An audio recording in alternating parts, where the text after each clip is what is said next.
Bonjour à tout le monde. Merci d'assister à cette masterclass avec Picard. On va essayer de vous résumer 10 ans d'histoire de la transformation data-driven chez Picard en 30 minutes. Ça va être un beau challenge. Je passe la main à Sylvain pour se présenter.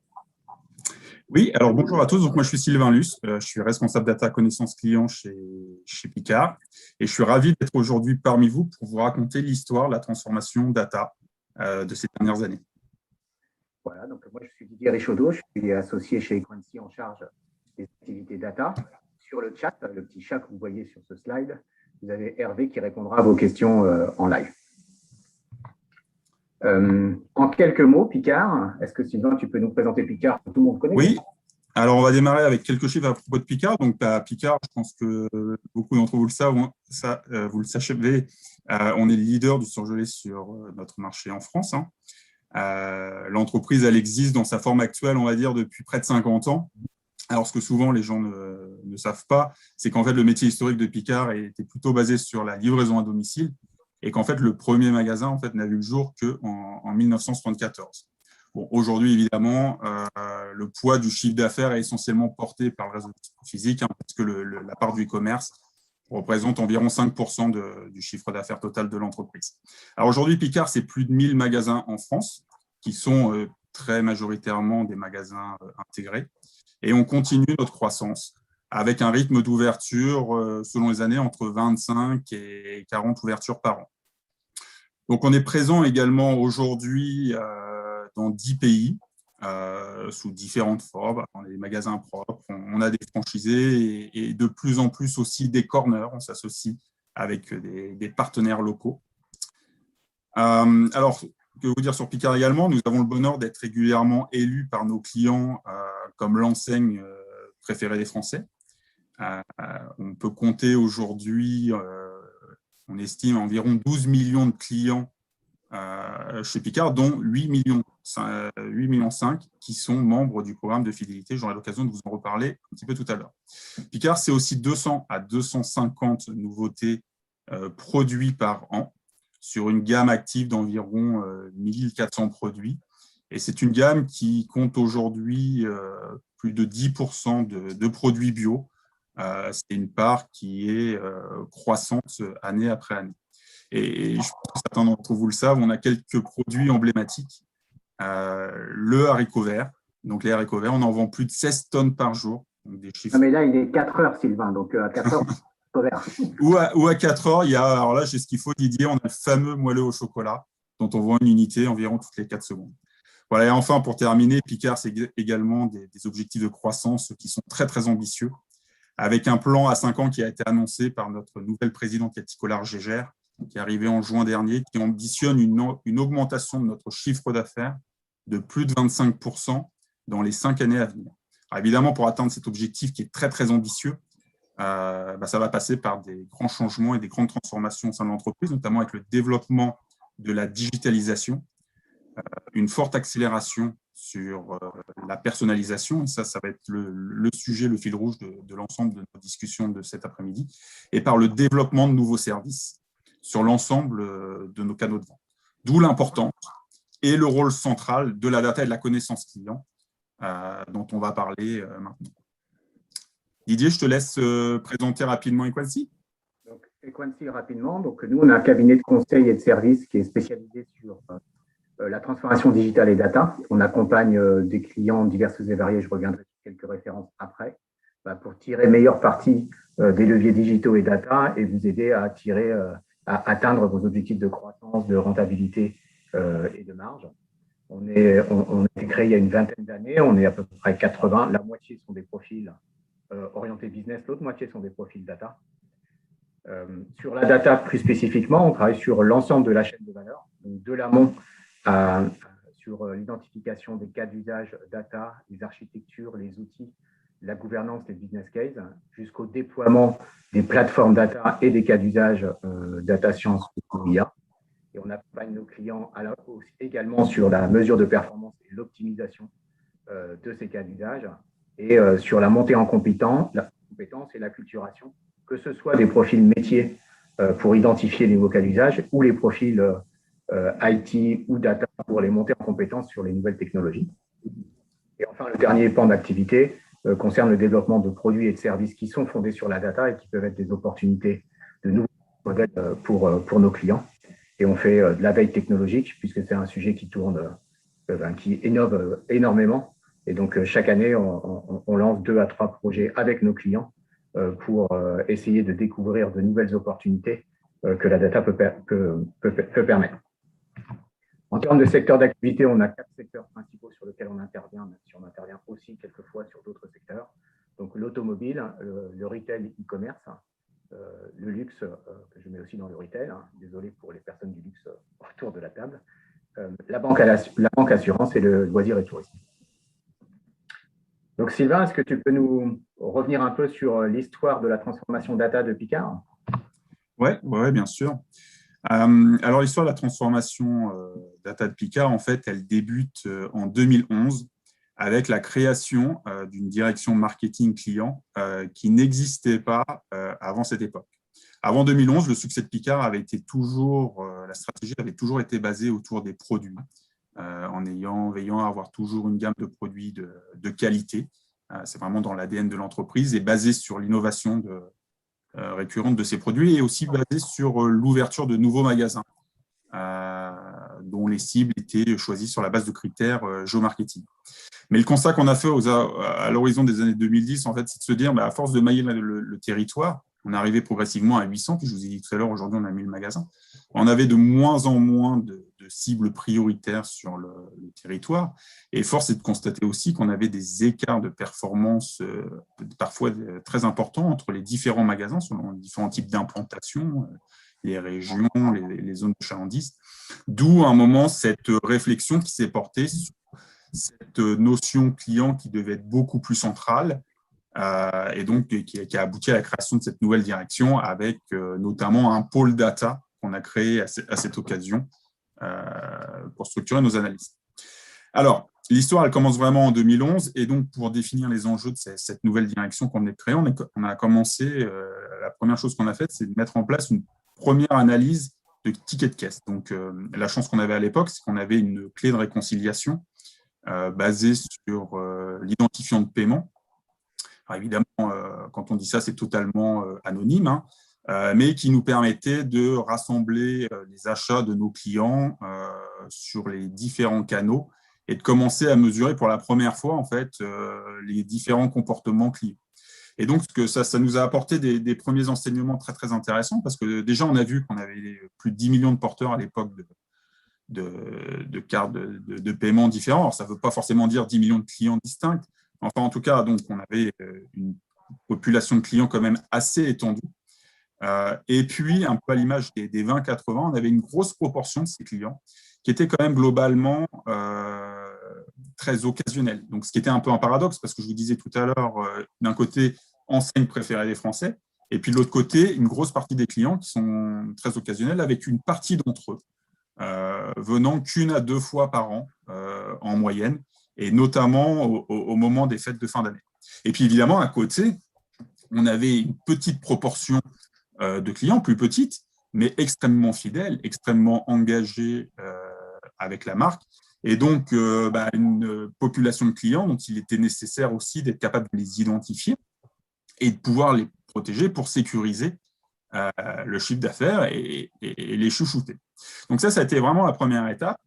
Et ça s'accélère ensuite en 2013 parce qu'on n'est pas encore totalement persuadé et convaincu qu'il faut aller vers un programme de fidélité. En tout cas, ce qu'on disait, c'est qu'on irait sur un programme de fidélité pour des bonnes raisons, mais absolument pas pour faire comme tout le monde, même si c'était extrêmement demandé par nos clients.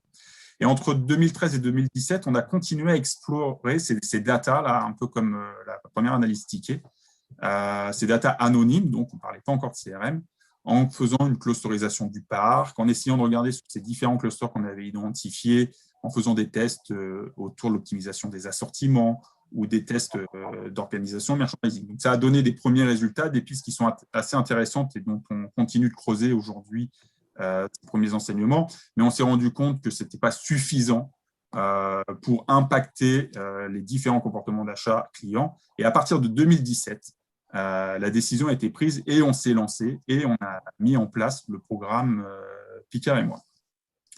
Donc, on a lancé le programme, je vous l'ai dit tout à l'heure, était très, très attendu par nos clients. Le succès, en fait, a été immédiat. On s'est appuyé sur la force de notre réseau de près de 1000 points de vente à l'époque pour embaser nos clients. Et moi, on avait à peu près 1 million de clients, je crois, au bout de 3 semaines. Et on a passé le cap des 3 millions de clients dès le début de l'année 2018, donc avec un succès immédiat. Je vous ai dit tout à l'heure, aujourd'hui, Picard, c'est 8,5 millions de clients en base, dont plus de 6 millions de clients qui sont actifs, c'est-à-dire qui ont fait un achat au cours des 12 derniers mois. Voilà, donc sur la base de ces premières données collectées, on est tout de suite parti dans le déploiement d'un premier use case qu'on va prendre le temps de vous présenter dans le cadre de cette masterclass.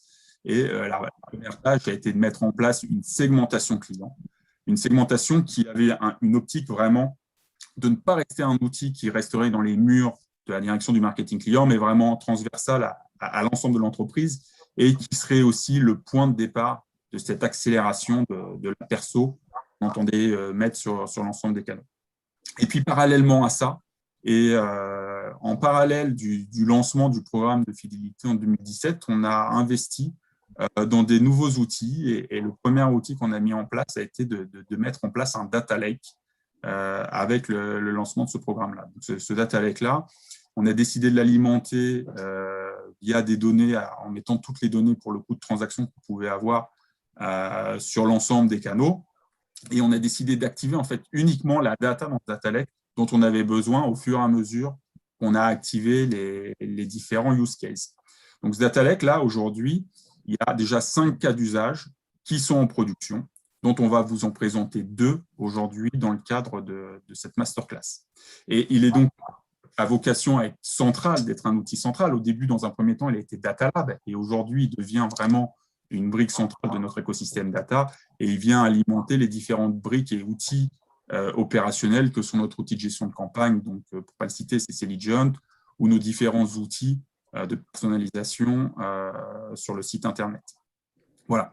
On en reparlera très, très rapidement, mais on a fait un choix au début d'externaliser, et on a beaucoup travaillé avec les équipes d'Equancy dans un premier temps. Et puis, très récemment, là, on a décidé d'investir dans une nouvelle brique de data science. Et donc, on a fait l'acquisition de Dataiku pour nous permettre aux équipes internes data chez Picard de manier cette donnée un peu plus facilement, se réapproprier et puis monter en compétences et développer nos expertises. Voilà.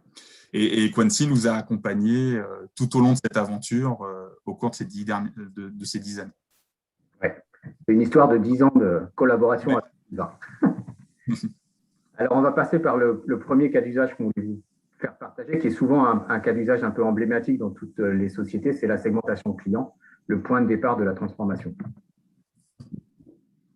Sylvain, je te laisse présenter le brief. Oui, alors le brief, il était simple. Le premier cas d'usage qu'on voulait, c'était à la fois avoir une segmentation qui soit à la fois stratégique et opérationnelle. Alors, stratégique au sens où on voulait que cette segmentation, comme je vous le disais tout à l'heure, elle soit adoptée par l'ensemble de l'entreprise, qu'elle soit transversale et qu'elle alimente l'ensemble de nos réflexions. Que ça soit autour de la stratégie produit, de l'innovation, de la cohérence des gammes, mais évidemment tout ce qui est stratégie autour du CRM et de l'animation digitale. Et puis opérationnel, parce que directement, c'est aussi cette segmentation-là qu'on utilise aujourd'hui pour réaliser nos différents ciblages ou comme axe d'analyse très structurant de nos analyses. Donc voilà, alors ce qu'on peut vous proposer, c'est dans un premier temps, c'est de vous présenter les résultats et les différents segments. Puis après, Didier, tu pourras expliquer un peu comment on est arrivé à ce résultat-là.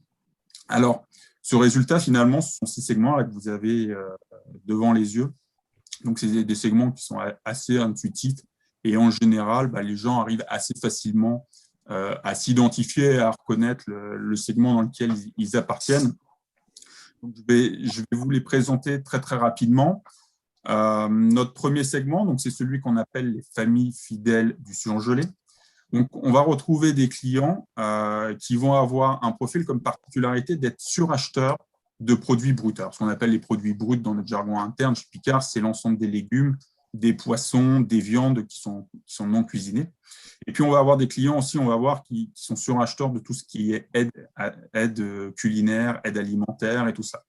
On va retrouver très, très peu de plats cuisinés dans leur panier. Et on voit aussi parallèlement que c'est des gens qui sont plutôt acheteurs de très gros conditionnements. Donc, ce qui nous indique, qui nous donne l'indice que c'est plutôt des familles qui sont derrière cette cible de clients. Donc là, on va retrouver dans ce segment-là tout un tas de clients qui viennent chez Picard pour trouver leur matière première. Et c'est des gens qui aiment cuisiner ou qui ont le temps de cuisiner et qui assemblent par eux-mêmes. Notre deuxième segment, on l'a appelé les traiteurs bio.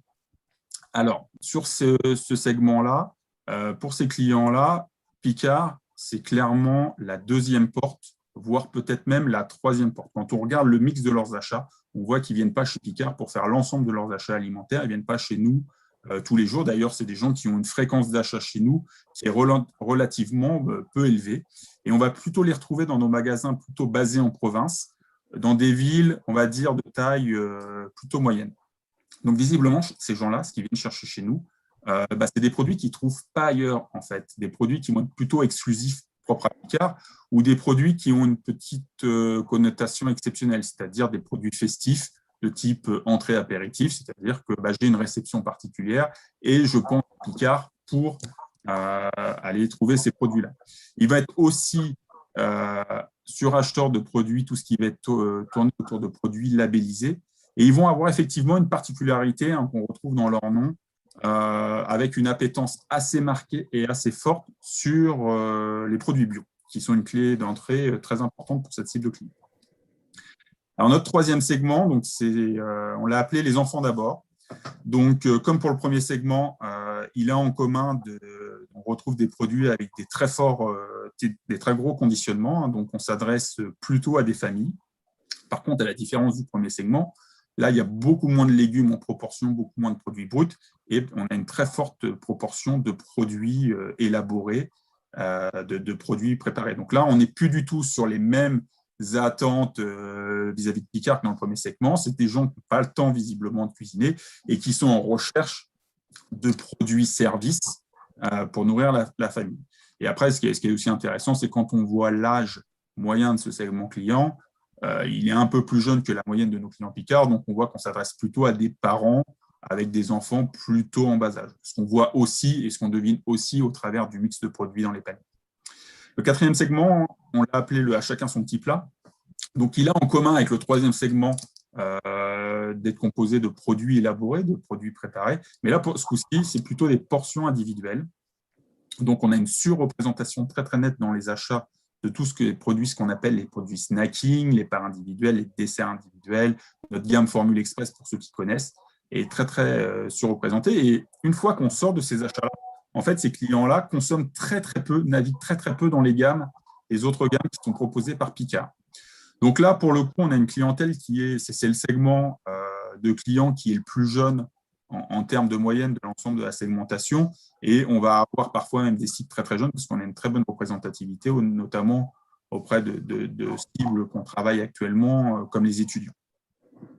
Alors, le cinquième segment, les curieux du goût. Alors là, celui-là, ce sont les fans absolus de Picard. Pour tout vous dire, avant d'avoir cette segmentation-là, on avait peut-être, nous, les personnes du siège de Picard, on avait peut-être un peu l'impression que tous nos meilleurs clients, finalement, étaient des curieux du goût.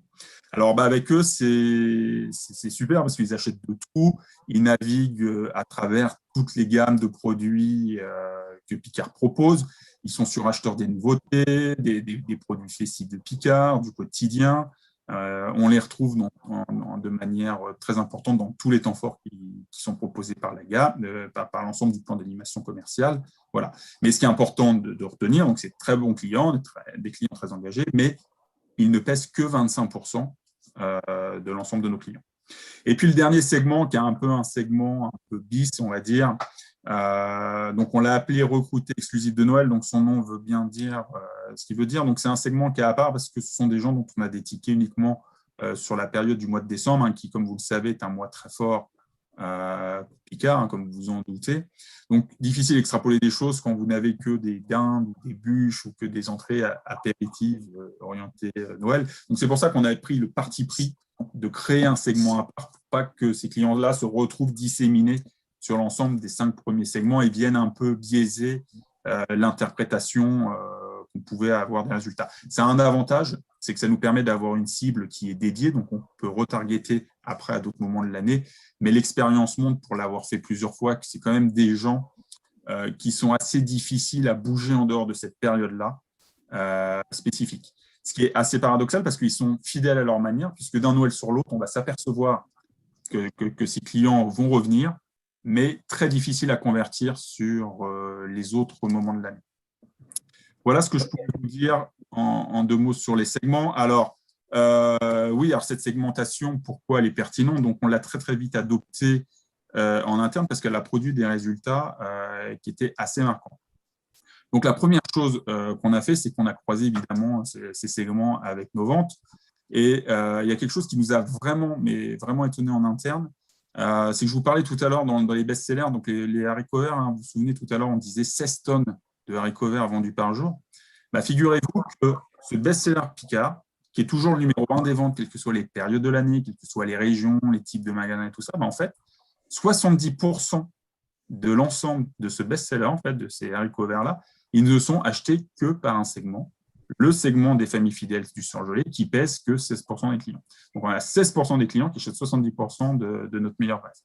Donc, c'est extrêmement marquant, c'est extrêmement éloquent. Moi, si je cherchais un KPI pour convaincre en interne de 1, la pertinence de la segmentation et 2, de la personnalisation, de l'intérêt de la personnalisation chez Picard, il est naturellement trouvé avec ce chiffre. Et ce que je vous dis là sur le 1 kg de haricots verts, en fait, c'est vrai pour l'ensemble de nos best-sellers.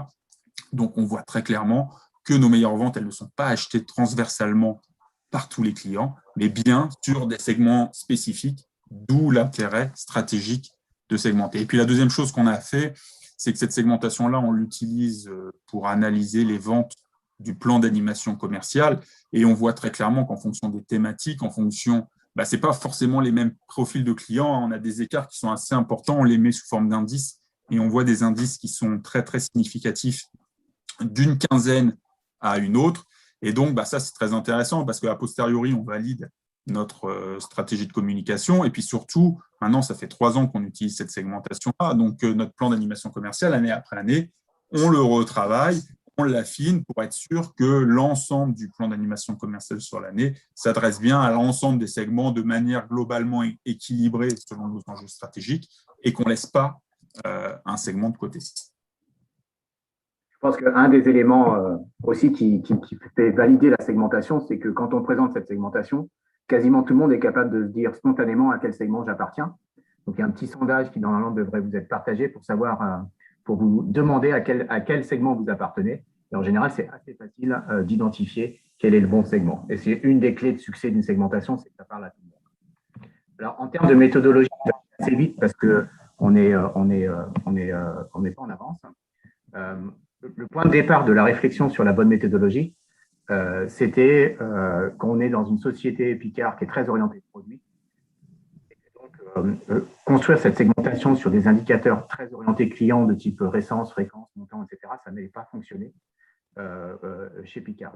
En revanche, les produits sont au cœur de Picard. Et donc, la première réflexion, c'est de se dire on va construire une segmentation qui illustre les clients à travers les produits qu'ils achètent. La deuxième réflexion, c'est on va se concentrer sur les meilleurs clients parce qu'on voudrait que tous nos clients soient les meilleurs. Et donc, la segmentation a d'abord été construite sur les meilleurs clients et uniquement sur les codes produits, donc les EAN. Donc, il y a 1200 références. Donc, les 1200 références qui sont distribuées chez Picard. Et de là, on a construit les 5 segments ou 6 segments que vous avez vus. Et le deuxième challenge qu'il y a eu après, c'était de construire des algorithmes qui permettent de prédire dès le premier achat le segment cible auquel appartiendra le client quand il deviendra un client fréquent. Et c'est ce double algorithme qui est utilisé aujourd'hui, tous les jours, la moulinette tourne pour que tous les nouveaux clients puissent être affectés dès le premier achat à leur segment cible. C'est un travail qui a duré 2 à 3 mois et la clé de la réussite, c'est la collaboration et le fait de le faire de manière itérative avec les personnes du métier. Il y a on va dire deux clés de succès. Hein. Ce temps permet de s'approprier les résultats et d'influencer les algorithmes, hein, avec des critères métiers qui sont bien plus pertinents que si on laisse juste les données parler toutes seules. Je peux te donner un aperçu de la performance. Oui. Oui, très, très rapidement. Donc, son impact business, ça fait maintenant 3 ans qu'on l'utilise et donc maintenant, tous nos emails, toutes nos communications emails sont passées au crible de cette segmentation avec des prises de parole différenciées et on a pu mesurer, et c'est une constante, c'est globalement le taux de conversion, évidemment, des versions personnalisées avec les segmentations est globalement bien meilleur que des versions en A/B test non personnalisées. Donc là, c'est devenu un automatisme et maintenant, il n'y a plus un seul email produit qui part sans cette segmentation. Donc, le deuxième cas qu'on voulait vous présenter, c'est le moteur de recommandation. Je te laisse présenter le brief, Sylvain. Oui. Alors là, le brief, c'était pour aller toujours un peu plus loin dans la personnalisation. Maintenant, aller plus vers du one-to-one. Donc, on avait briefé Quancy avec 2 enjeux principaux. C'est nous permettre d'accélérer la personnalisation sur les emails et sur le site Internet. Et comme en parallèle, on avait montré que plus un client naviguait à travers les gammes et plus il était fidèle, c'est quel outil on pouvait mettre en place pour pouvoir accélérer donc, ce parcours et lui faire découvrir des nouveaux produits. Donc, la demande a été très simple. On voulait un moteur customisé, fine-tuné pour Picard avec 2 clés d'entrée. Une clé d'entrée d'un côté client.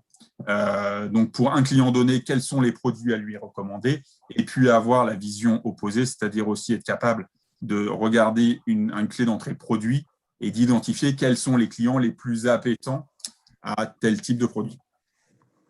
Ce que l'on a construit, c'est un moteur de recommandation donc customisé pour Picard. Donc, on utilise les algorithmes de collaborative filtering qui sont disponibles pour tout le monde en open source.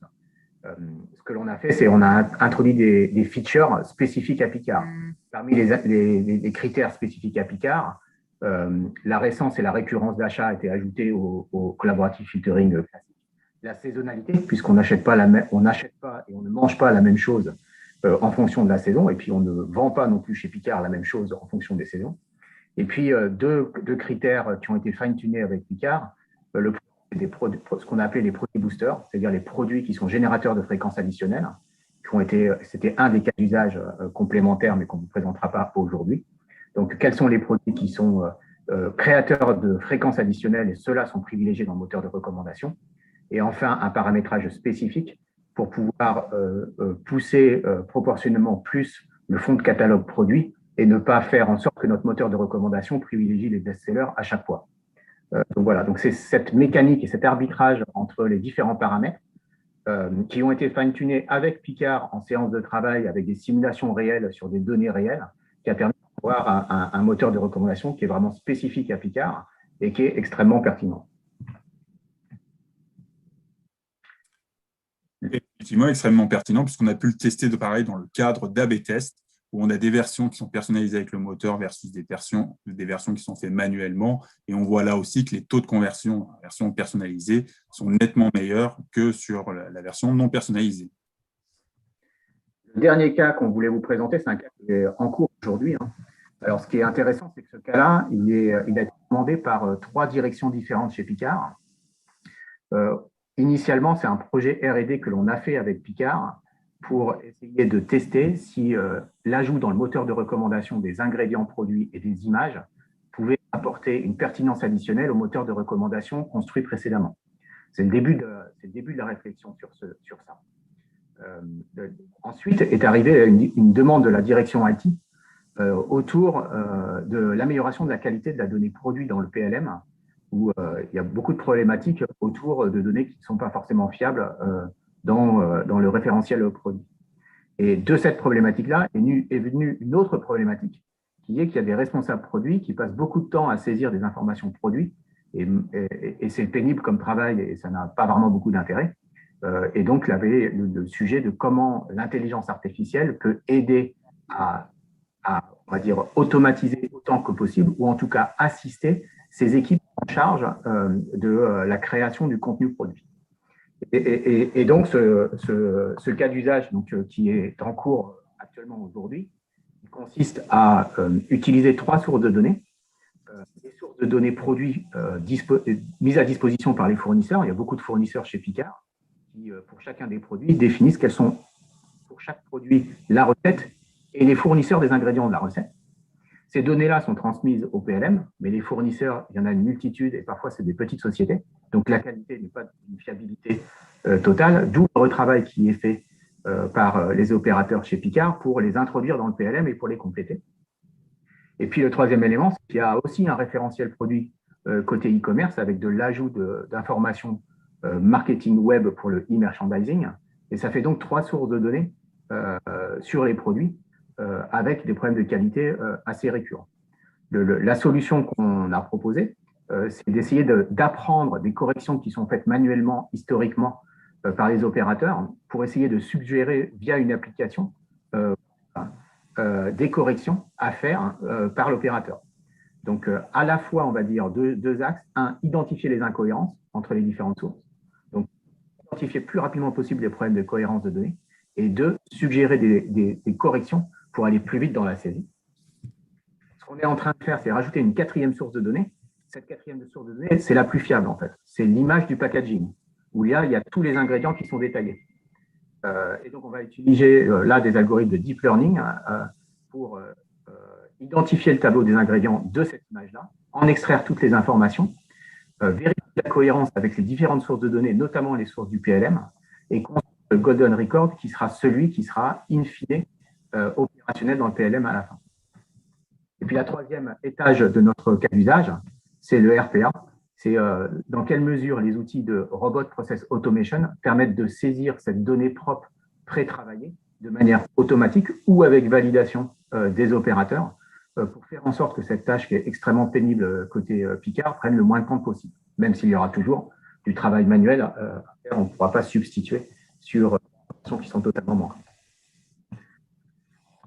Si on regarde les résultats sur le moteur de recommandation qui a été construit intégrant, on va dire, les ingrédients, l'avantage de ce moteur de recommandation, c'est qu'il permet de traiter les nouveaux produits aussi. C'est souvent une des limites des moteurs de recommandation, c'est qu'il faut des transactions, il faut des achats pour pouvoir les pousser. Avec les données des images et les données des ingrédients, en fait, on a des données avant même la commercialisation et on est capable de pousser ces nouveaux produits dans le moteur de recommandation. Sylvain, quelques remarques sur le type de résultat que l'on obtient? Non, mais moi, je trouve ça très, très cohérent. Les premiers exemples qu'on a eus, on voit qu'il y a des rapprochements par rapport à des ingrédients ou des cohérences de gamme. Donc, c'est extrêmement prometteur. Et comme tu disais, moi, ce qui va énormément m'intéresser, ça va être la partie pousser des recos quand je n'ai pas d'historique d'achat sur les nouveautés. Donc, c'est très, très intéressant de ce point de vue-là. Alors, on va passer 2 minutes sur le retour sur expérience. Sylvain, je te laisse commencer. Oui. Alors, vraiment rapidement, nous, notre enjeu numéro 1, c'était d'être en capacité de livrer du concret rapidement. Donc, vous l'avez compris, on a procédé par use case. On est allé step by step. Ça a plutôt bien fonctionné. De ce point de vue-là, on a donné très vite des premiers résultats. Le deuxième point que j'ai envie de souligner, c'est pas, tu l'as dit Didier aussi de ton côté, ne pas sous-estimer l'effort d'accompagnement, y compris de la data vers les autres clients internes à l'entreprise pour les aider. Donc, il y a des résistances au changement, l'accompagnement au changement, les aider à s'approprier les résultats, aussi bien pendant, les embarquer pendant la création des use cases et validation des premiers résultats, aussi bien pendant la création du use case, mais également notamment après, pour que ça devienne des vraies habitudes de travail dans l'entreprise. Moi, sur le retour sur expérience, qui n'est pas apparemment spécifique à Picard, mais si vous voulez tirer le meilleur parti de la data, il faut d'abord bien comprendre la problématique et le business sur lequel vous allez travailler. Ça, c'est le premier on va dire, enseignement. Ça vous permettra de personnaliser l'approche data et donc d'adapter l'approche à l'enjeu business. Vous voyez, sur la segmentation, on est sur une démarche très atypique construite pour Picard. Sur le moteur de recommandation, c'est pareil, ce n'est pas quelque chose de standard, ça a été customisé pour Picard avec les spécificités de Picard. Le troisième point, c'est forcément de la co-construction. Co-construction pour avoir, on va dire, la puissance de l'algorithmie pour trouver des insights, mais aussi l'expertise métier pour orienter l'algorithmie vers des choses qui sont les plus pertinentes possibles. Et de l'itération. L'itération parce que c'est comme ça qu'on trouve les meilleurs résultats. mais c'est aussi un moyen de faire du change management pour que les utilisateurs finaux s'approprient ce qui peut ressembler parfois à une boîte noire, parce que quand ils voient les résultats concrets, quand ils participent à la co-construction, quand on introduit un certain nombre de règles ou de poids qui sont spécifiques donnés par eux, eh ben, c'est beaucoup plus facile ensuite d'utiliser l'outil et la solution. Et ben, pour arriver à tout ça, quand on est prestataire de services comme Equancy, ben, ça veut dire qu'on est de plus en plus pertinent au fur et à mesure du temps. Donc, on a la chance de travailler avec Picard depuis une dizaine d'années. D'ailleurs, je remercie Picard et je remercie Sylvain pour sa confiance. Et c'est ce partenaire long terme-là qui permet d'avoir à la fois cette bonne compréhension du business, la compréhension, on va dire, des datas disponibles et de mieux comprendre comment adresser la politique de change management pour s'assurer que ce qui est construit va être vraiment utilisé de manière opérationnelle avec le meilleur résultat possible. Voilà. Ensuite, de challenge pour demain. Alors, pour conclure en 1 minute, notre challenge, c'est pour répondre au plan de croissance très ambitieux de Picard, c'est être plus data-centric demain. Donc, on a des enjeux d'aller vers toutes les directions de l'entreprise. On a des enjeux d'acculturation autour des sujets data. Il faudra bien sûr choisir les bons enjeux, c'est-à-dire les bons enjeux en termes à la fois de ROI et de capacité à faire à l'instant T. Et en même temps, générer les attentes et les enthousiasmes, parce que vous l'imaginez bien, derrière ces premiers résultats, on a beaucoup d'enthousiasme, donc beaucoup de demandes, et donc il y a un véritable enjeu de priorisation. Pour terminer, vous avez compris qu'on n'est qu'au début de l'histoire, qu'on a encore beaucoup de boulot. L'équipe s'agrandit, donc je recrute au pôle data. Donc si vous connaissez, si parmi vous, des personnes sont intéressées pour nous accompagner, nous rejoindre dans l'aventure, ou vous connaissez des bons profils, n'hésitez pas à me les envoyer, à me les faire parvenir. Et puis, en gift, moi, je n'ai pas de livre blanc, mais je peux vous donner, si ça vous a donné envie de consommer Picard, voilà le bon de livraison offerte que je peux vous donner en cadeau pour toute première commande sur le site picard.fr. Voilà, je vous remercie beaucoup pour votre écoute. Merci à tout le monde. Je pense que au plaisir de répondre à vos questions. En live. Donc, voilà, je ne sais pas s'il y a des questions live. Mais... Ouais. Je ne crois pas. Donc, merci à tout le monde. Merci bien. Bonne journée, au revoir. Bonne journée.